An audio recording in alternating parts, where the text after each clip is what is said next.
আসসালামু আলাইকুম সুপ্রিয় দর্শক, আজ আমি আপনাদের সাথে শেয়ার করব কলিজা ঠান্ডা করা আনারসের জুস। ঠান্ডা ঠান্ডা এই জুসটা খেতে কিন্তু ভীষণ ভালো লাগে। এই প্রচণ্ড গরমে যদি এরকমের এক গ্লাস আনারসের জুস খাওয়া যায় তবে কিন্তু মন প্রাণ কলিজায় সব ঠান্ডা হয়ে যাবে। আর যদি কাউকে এরকমের এক গ্লাস আনারসের জুস তৈরি করে খাওয়ান, সে তো আপনার প্রশংসা করবেই। আশা করছি আমার আজকের রেসিপিটি আপনাদের ভালো লাগবে। ভালো লাগলে পেজটি ফলো, চ্যানেলটি সাবস্ক্রাইব করে চ্যানেলের সাথেই থাকার অনুরোধ রইল। তো আর কথা না বাড়িয়ে চলুন মূল রেসিপিতে চলে যাই। আনারসের জুস বানানোর জন্য প্রথমে আমি এখানে একটি আনারস খুব ভালোভাবে খোসা ছাড়িয়ে কেটে এভাবে ছোট ছোট টুকরো করে নিয়েছি। এবার আমি একটি ব্লেন্ডারের জারে ঢেলে নিচ্ছি। এবার এর মাঝে দিয়ে দিচ্ছি কিছু পুদিনা পাতা। পুদিনা পাতার ফ্লেভারটা যদি আপনাদের ভালো না লাগে সেক্ষেত্রে আপনারা চাইলে ধনিয়া পাতাও দিতে পারেন। দিয়ে দিলাম কিছু লবণ, দিয়ে দিচ্ছি একটি কাঁচামরিচ 2 ভাগ করে, দিয়ে দিলাম হাফ কাপ পরিমাণ চিনি। মিষ্টিটা আপনারা আপনাদের পছন্দ অনুযায়ী বাড়িয়ে কমিয়ে নিতে পারেন। দিয়ে দিলাম 1 চা চামচ পরিমাণ লেবুর রস।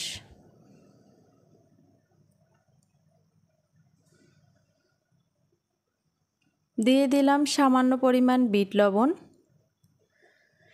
সবশেষে আমি এখানে দিলাম 1 গ্লাস পানি, দিয়ে আমি এটাকে ব্লেন্ড করে নেব।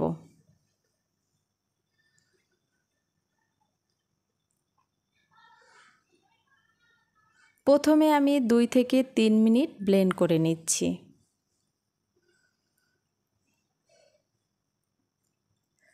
দুই থেকে 3 মিনিট ব্লেন্ড করে নেওয়া হয়ে গেছে। এবার আমি এর মাঝে অ্যাড করব আরও 1 গ্লাস পানি।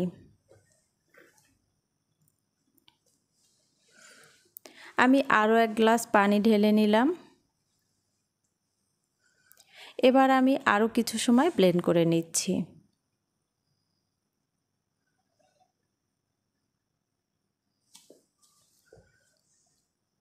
ব্লেন্ড করা হয়ে গেছে।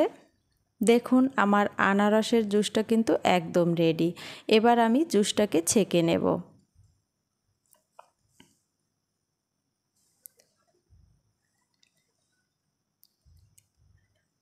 আপনারা চাইলে ছেঁকে নিতে পারেন, আবার যারা ছেঁকে নিতে পছন্দ করেন না তারা চাইলে বাদ দিতে পারেন।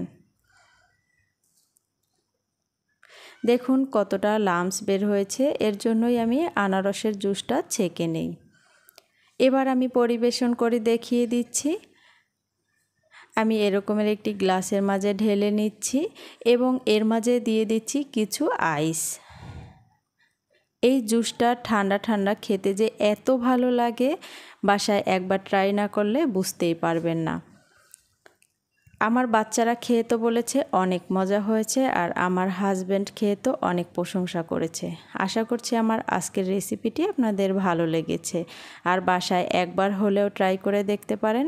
ভিডিওটি ভালো লাগলে লাইক, কমেন্ট ও বেশি বেশি শেয়ার করার অনুরোধ রইল। সবাই ভালো থাকবেন, সুস্থ থাকবেন। আজ এখানেই বিদায় নিচ্ছি। আল্লাহ হাফেজ।